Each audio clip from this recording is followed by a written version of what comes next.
Hello बच्चों, आइए इस प्रश्न को देखते हैं। निम्नलिखित में कौन से एक कोशिकीय भाग का सही वर्णन किया गया है? विकल्प ए थाइलेकॉइड्स, चपटे झिल्लीदार थैले जो परस्पर मिलकर हरित लवकों का ग्रैना बनाते हैं। विकल्प बी तारक केंद्र, सक्रिय आरएनए संश्लेषण के स्थान। विकल्प सी राइबोसोम्स, हरित लवकों में बड़े 80S तथा साइटोप्लाज्म में छोटे 70S होते हैं। विकल्प डी लाइसोसोम, लगभग 8.5 pH पर सर्वोत्तम सक्रिय होते हैं। इस प्रश्न की जो मुख्य अवधारणा वह है हरित लवक अथवा क्लोरोप्लास्ट के स्ट्रोमा में कुछ विशेष झिल्ली युक्त कोश सदृश संरचनाएं पाई जाती है। विशेष झिल्ली युक्त कोश या सैक सदृश संरचनाएं पाई जाती हैं जिन्हें थाइलेकॉइड कहा जाता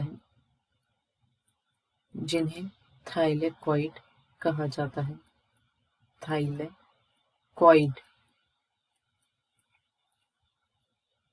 यदि हम हरित लवक की संरचना को देखें तो यह एक दोहरी झिल्ली युक्त कोशिकांग होता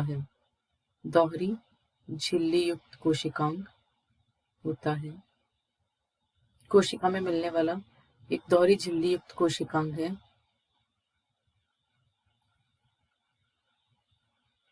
यहाँ पर कुछ झिल्ली युक्त संरचनाएं पाई जाती हैं जो आपस में सिक्के की ढेरी की तरह एकत्रित रहती हैं।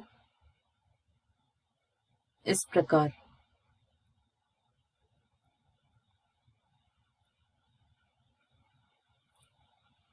इस ढेरी में से जो एकल संरचना दिखाई दे रही है उसे हम थाइलेकॉइड कहते हैं। थाइलेकॉइड तथा ये समस्त मिलकर ग्रैना का निर्माण करते हैं। इसके अलावा तारक केंद्र कोशिका में मिलने वाले ऐसे कोशिकांग होते हैं जो सूक्ष्म नलिकाओं से मिलकर बने होते हैं तथा इनका प्रमुख योगदान कोशिका विभाजन के समय तर्कु तंतुओं के निर्माण का होता है। तर्कु तंतुओं का निर्माण करते हैं।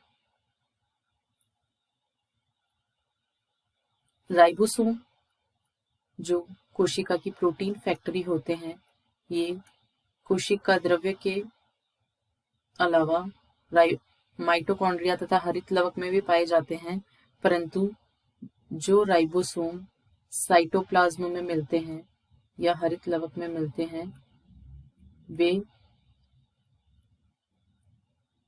साइटोप्लाज्म में मिलने वाले राइबोसोम हरित लवक की तुलना में बड़े होते हैं तथा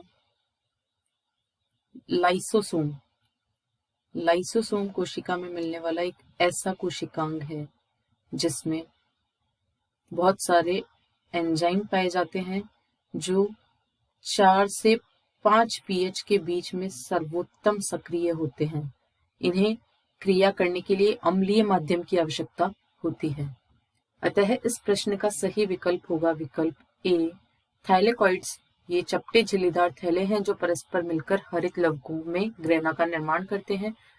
विकल्प बी में दिया गया है कि तारक केंद्र सक्रिय आरएनए संश्लेषण का स्थान होता है, परंतु तारक केंद्र का कोई योगदान आरएनए के संश्लेषण में नहीं होता है।